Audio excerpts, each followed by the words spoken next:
ओम शांति। ओम शांति। Good morning.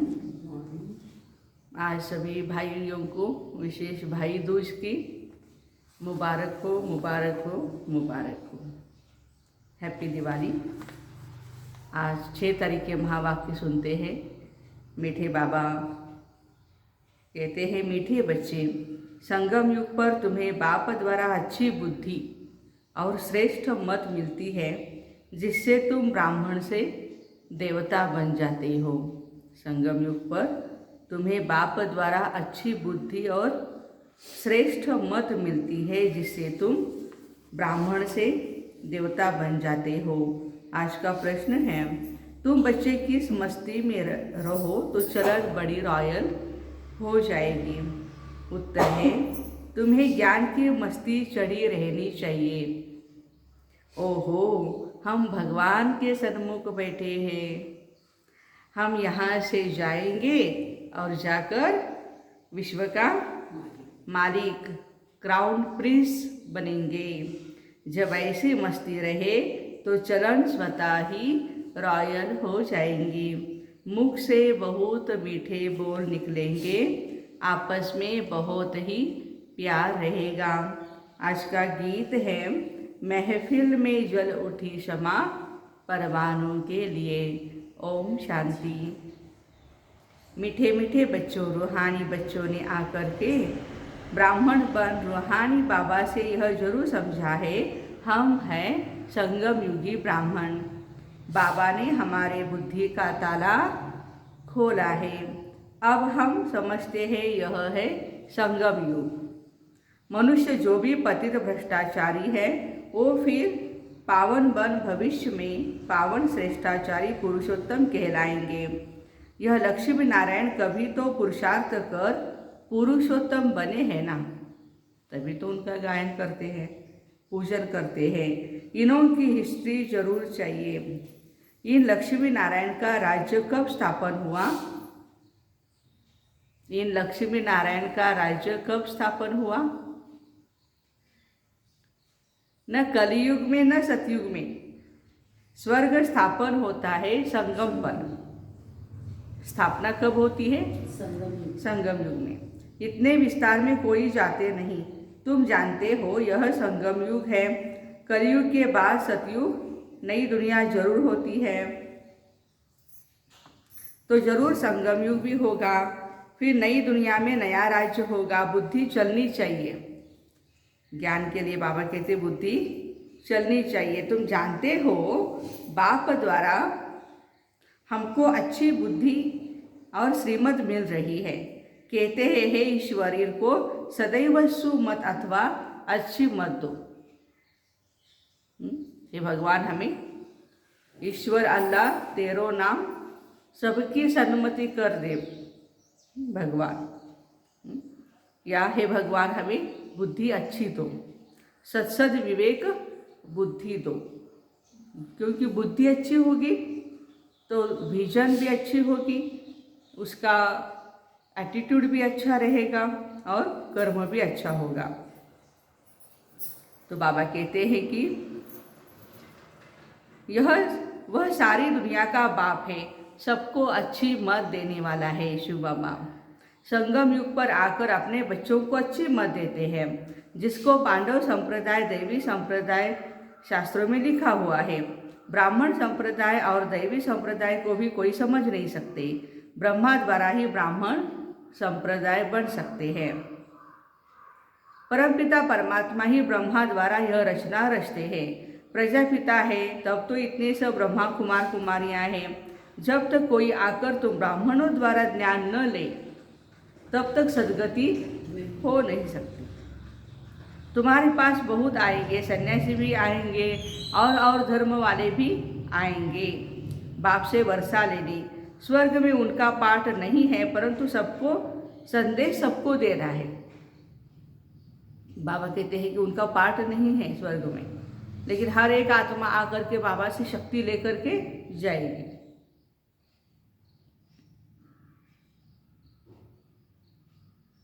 बाप आया हुआ है, ये संदेश सबको देना है। इस समय हिंदू कहलाने वाले कोई भी देवी देवता धर्म को जानते नहीं। वह तो पहले सतोप्रधान थे, वह फिर तमो में आने के कारण अपने को देवी देवता कहला नहीं सकते। तुम बच्चे जानते हो रावण का राज्य भी यहाँ होता है और परमपिता परमात्मा जिसको राम कहते हैं उनका जन्म भी यहाँ ही होता है। गाते भी है पतित पावन सीताराम, परंतु पतित किसने बनाया, रावण कौन है, क्यों पतित पावन बाप को बुलाते हैं, ये किसको भी पता नहीं। यह कोई समझते नहीं कि हमारे में जो 5 विकार है वही रावण है। जिसमें 5 विकार नहीं वह राम संप्रदाय है। अभी राम राज्य नहीं है, इसलिए सब चाहते हैं नई दुनिया, नया पवित्र राज्य चाहिए। राम कहा जाता है शिव बाबा को, परंतु उन्होंने परमात्मा राम को समझ लिया है, इसलिए शिव बाबा को भुला दिया है। तुम समझ सकते हो, समझा सकते हो राम राज्य किसको कहा जाता है। हाँ, बाबा कहते हैं कि ज्ञान क्लियर होना चाहिए सबकी मनों में, दिलों के अंदर, बुद्धि में। शास्त्रों में तो लिख दिया है राम की सीता चुराई गई, ये कैसे हो सकता है। हाँ, हो सकता है क्या राजा की रानी कोई चुरा के ले जाए? नहीं हो सकता। राजा जिंदा होते हुए बाद में तो द्वापर युग में या उसके बाद हमने सुना है कि जब राजा लड़ाई के युद्ध में मर जाता है, शहीद होता है, तो उसकी बीवियाँ उन्होंने, हमने देखा, सुना भी है, इतिहास में देखा नहीं लेकिन इतिहास में सुना है कि कैसे रानी पद्मावती ने अपनी हजारों दासियों के साथ, प्रजाजनों के साथ, बहनों के साथ क्या जौहर किया, ऐसे चिता में, आग की चिता में उन्होंने अपने आप को ख़त्म कर दिया। क्योंकि सबके पति जो थे मर गए और बाद में जो मुग़ल राज्य था वो मुस्लिम जो राजाएं थे तो महिलाओं पर बहुत अत्याचार करते थे, तो इससे अच्छा है कि हम मर जाएं, जौहर बोलते उसको। शास्त्र भी ढेर है, मुख्य शास्त्र है गीता। शास्त्रों में लिखा है ब्रह्मा द्वारा ब्राह्मण देवता क्षत्रिय धर्म की स्थापना करते हैं, तो प्रजापिता भी यहाँ ही चाहिए। ब्रह्मा को इतने ढेर बच्चे हैं तो यह मुख वंशावली, इतने कुक वंशावली हो न सके। आपण सर्वजण ब्रह्मा मुख वंशावली आहोत। जबकि सरस्वती भी मुख वंशावली है तो ब्रह्मा की स्त्री हो नहीं सकती है। अब बाबा कहते हैं ब्रह्मा मुख द्वारा तुम ब्राह्मण बनते हो, मेरे बच्चे बनते हो। तुम बच्चे जानते हो शिव बाबा की कितनी महिमा है। बाप पतित पावन लिबरेटर भी है, यह सब गाते भी है परंतु समझते नहीं।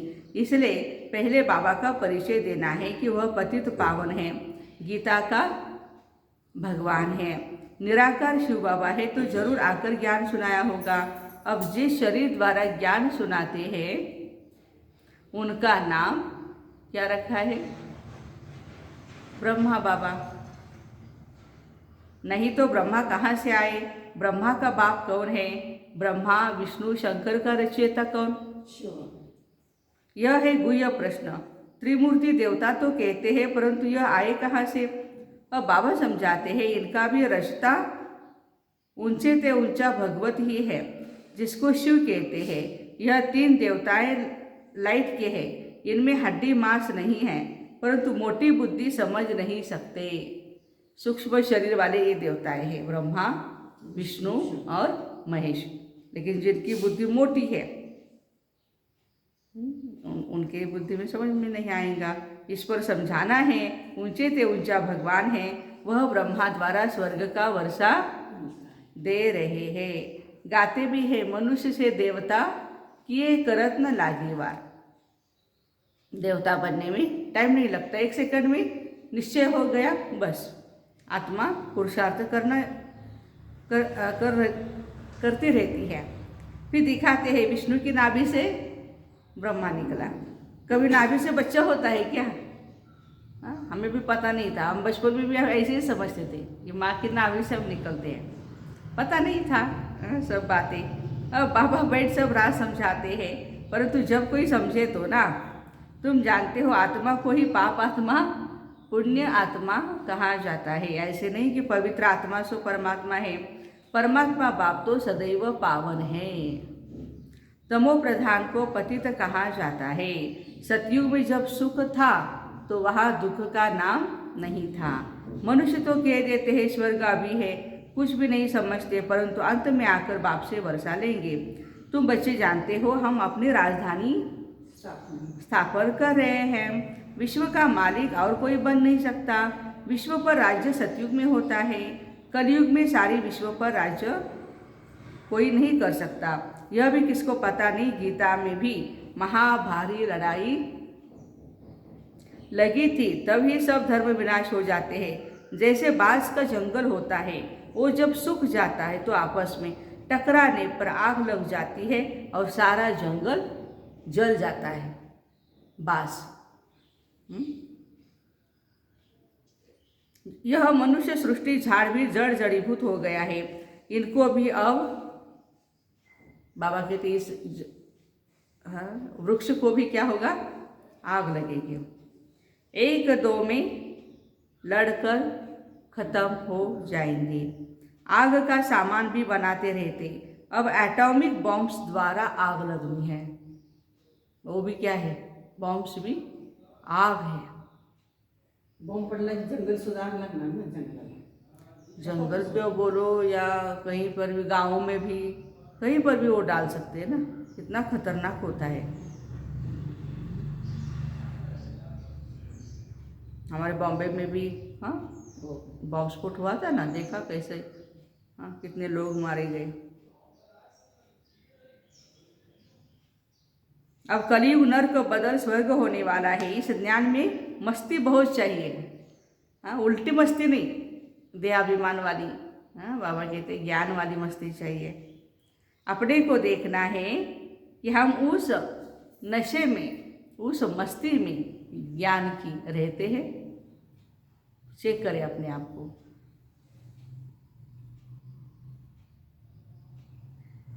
हम परमात्मा की संतान हैं, उनसे स्वर्ग का वर्षा पा रहे हैं। आपस में बात करने की रॉयल्टी चाहिए, बिल्कुल शांति से प्यार से समझाना चाहिए। यहाँ से सब कुछ सीखना है, बाद में वही संस्कार ले जाएंगे। अति मीठा बनना है, बड़ा नशा रहना चाहिए। शिव बाबा के हम बच्चे हैं, देवता पद पाने वाले हैं, तो एक दो में कितना प्यार से बोलना चाहिए। परंतु बच्चों के मुख से अजून फूल नहीं निकलते हैं। क्या निकलते हैं, कांटे निकलते हैं। तुम कितने ऊंच हो, तुमको ये याद रहे हम शिव बाबा की संतान हैं, फिर सतयुग में महाराजा बनेंगे। बाबा याद दिला रहे हैं कि हम है कौन। गोया हम विश्व के क्राउन प्रिंस बनेंगे। तुम बच्चों को आंतरिक खुशी होनी चाहिए, हम परमात्मा के सन्मुख बैठे हैं, जिससे स्वर्ग का वर्षा मिलता है, उनकी श्रीमत पर चलना है। तुम जानते हो हमारी राजधानी स्थापन हो रही है। राजधानी में सब चाहिए, परंतु तुम बच्चों के मुख से सदैव रत्न निकलने चाहिए, फूल निकलने चाहिए। बाबा रूप भी है और बसंत भी है, कहानियाँ सब अभी की है। बाबा है ज्ञान का सागर, ज्ञान की वर्षा करते हैं। बाकी वह इंद्र देवता बरसात बरसाते हैं, ऐसी बात है नहीं। ऊपर से कोई इंद्रदेव, पानी कैसे आता है पता है हमें। समुंदर के पानी की भाप होती है, सूर्य की किरणें पड़ने से वो वही भाप बरसात के रूप में, पानी के रूप में नीचे आ जाती है पृथ्वी पर। ऐसे थोड़ी है कि इंद्रदेव वहाँ से ऊपर से बरसात करते हैं। ये बादल नेचुरल बनते हैं, बरसात करते हैं। सतयुग में यह 5 तत्व भी तुम्हारे गुलाम बन जाते हैं, और यहाँ मनुष्य सबके गुलाम बन पड़े हैं। यहाँ हर बात में मेहनत करनी पड़ती है, वहाँ सब स्वतः हो जाता है। हमने मधुबन में भी देखा है, कोई भी संकल्प करो हो ही जाता है। अभी ये करना है बाबा, अच्छा चलो यहाँ पर चलते हैं, यहाँ इस ऑफिस में ये काम हो जाएगा, तुरंत हो जाता है। कोई भी संकल्प करते हैं तो हमारा मधुबन स्वर्ग की क्या है, मॉडल है। लोग भी बोलते हैं जाकर के आते तो, पृथ्वी पर स्वर्ग देखना हो तो माउंट आबू राजस्थान में जाओ, वहाँ पर देखो ब्रह्मा कुमारी काल में। चाललेला मुलगा तो हाँ येतो का मुलीला हो, दाखवलेला बहुत अच्छा सुनते रहते हैं।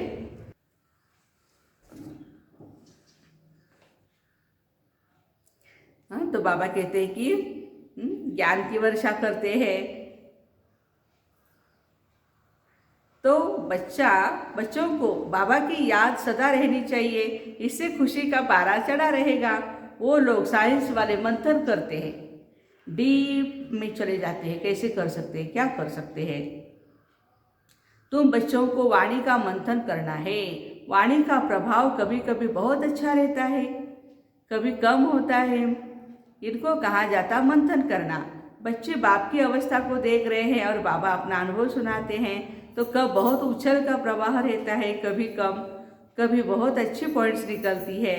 बाबा भी मददगार बन जाते हैं। ये तुम फिर करते हो। बाबा तो कभी मुरली हाथ में नहीं उठाते, वो तो परमात्मा तो हमारा ज्ञान का सागर है, तो उनको कोई कुछ पढ़ने की जरूरत नहीं है। बच्चे मैगजीन लिखते हैं तो बाबा कभी कभी देखते हैं। बच्चे कभी गफलत तो नहीं करते हैं। मैगजीन में भी अच्छी मुरली की पॉइंट्स आती हैं और सब तरफ जाती रहती है। कोई तरफ मुरली नहीं जाती तो बाबा कहते हैं रचता और रचना का ज्ञान 7 रोज में समझ लिया है ना, बाकी क्या चाहिए। बाकी 5 विकारों को भस्म करने का पुरुषार्थ करना है।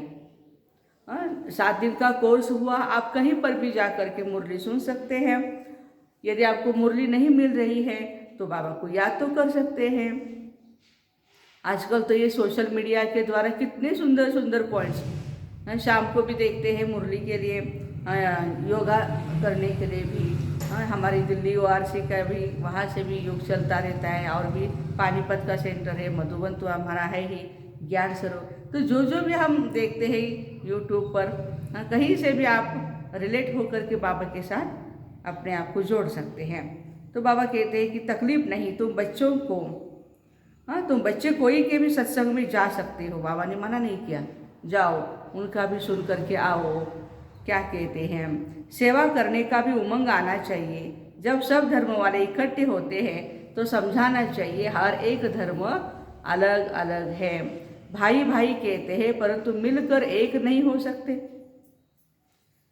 यह सिर्फ कहने की बात है। बाबा कहते मैं आकर ब्राह्मण बनाए फिर देवता धर्म स्थापन करता हूँ, वहाँ दूसरा कोई धर्म नहीं रहता है। यह वही महाभारत लड़ाई है। गीता में भी इसका वर्णन किया हुआ है। यह एक ही पढ़ाई है, पढ़ाने वाला एक ही है। ज्ञान जब पूरा होगा तो बाबा कहते हैं मैं भी चला जाऊँगा। मुझे कलयुग के अंत में ज्ञान सुनाना है, मुझे कलब आना है। 1 सेकंड भी कम जास्ती नहीं होगा। जब ज्ञान पूरा हो कर्मातीत अवस्था में चले जाएंगे तो विनाश भी हो जाएगा।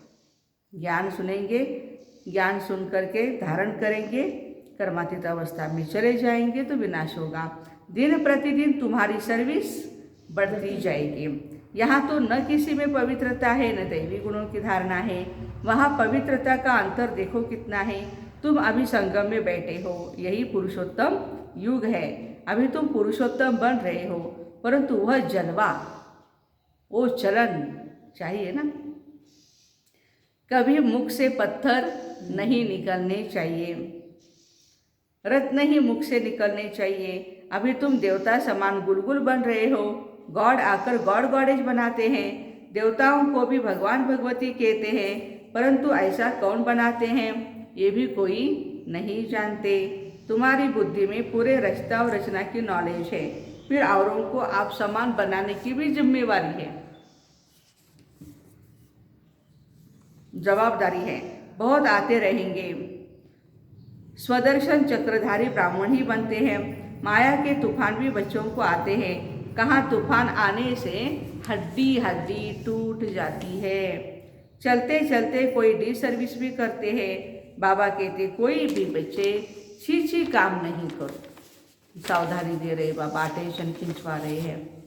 तुम ब्रह्मा मुख वंशावली ब्राह्मण हो, वह है कुक वंशावली। कितना फर्क है। वह जिस्मानी यात्रा पर ले जाते हैं और तुम रूहानी यात्रा पर ले जाते हो। तुम बेहद के बाप से वर्षा ले रहे हो। यह भी किस में अक्ल नहीं है जो समझे कि वो ब्राह्मण है, हम भी ब्राह्मण हैं। परंतु सच्चा ब्राह्मण कौन है? वह ब्राह्मण अपने को ब्रह्मा कुमार नहीं कहला सकते। तुम अपने को ब्रह्मा कुमार कहलाते हो तो जरूर ब्रह्मा भी होगा, परंतु उनकी बुद्धि में ये बातें नहीं आती है जो पूछे। बाबा कलब कलब तुम बच्चों को आकर ये बातें समझाते हैं। तुम ब्रह्मा की औलाद ब्राह्मण सब भाई बहन ठहरे, फिर वह विकार में कैसे जा सकते हैं? अगर कोई जाते हैं तो ब्राह्मण कुल को कलंकित करते हैं। अपने को ब्रह्मा कुमार कुमारी कहलाकर फिर पतित हो नहीं सकते। कितने शुद्ध आत्माएं हम देवताएं थे। तो बाबा हमें याद दिलाते हैं कि आपको पावन जरूर बनना है। अच्छा, मीठे मीठे सिकी हृदय बच्चों प्रति माता पिता बाप दादा का याद प्यार और गुड मॉर्निंग। रूहानी बाप की रूहानी बच्चों को नमस्ते।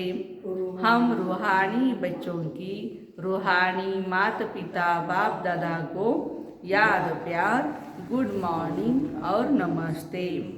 वाह बाबा वाह, शुक्रिया बाबा शुक्रिया। धारणा के लिए मुख्य सार पहली पॉइंट है, वाणी से जो सुनते हैं उस पर मंथन करना है। पुरुषोत्तम बन रहे हैं इसलिए चलन बहुत रॉयल बनानी है। मुख से कभी भी पत्थर नहीं निकालने हैं। सेकंड पॉइंट, बहुतों को आप समान बनाने की जवाबदारी समझ सर्विस पर तत्पर रहना है। कोई भी छी छी गंदा काम करके डिसर्विस नहीं करनी है। वरदान है, एक रस स्थिति द्वारा अतीन्द्रिय सुख की अनुभूति करने वाले सर्व आकर्षणों से मुक्त भव। जब इंद्रियों की आकर्षण और संबंधों की आकर्षण से मुक्त बनो तब अतीन्द्रिय सुख की अनुभूति कर सकेंगे। कोई भी कर्मेंद्रियों के वश होने से जो भिन्न भिन्न आकर्षण होते हैं वह अतीन्द्रिय सुख व हर्ष दिलाने में बंधन डालते हैं। लेकिन जब बुद्धि सर्व आकर्षणों से मुक्त हो, एक ठिकाने पर टिक जाती है, हलचल समाप्त हो जाती है, तब एक रस अवस्था बनने से अतीन्द्रिय सुख की अनुभूति होती है। कर्मेंद्रियों का संबंधों का भी आकर्षण नहीं होना चाहिए, तभी अतीन्द्रिय सुख का अनुभव होगा, एक रस स्थिति होगी। स्लोगन है, अपने बुद्धि की लाइन सदा क्लियर रखो। अपनी बुद्धि की लाइन सदा क्लियर रखो तो एक दो के मन के भावों को जान लेंगे। अच्छा, ओम शांति। Have a nice day. Happy Diwali, happy Bhai Dooj.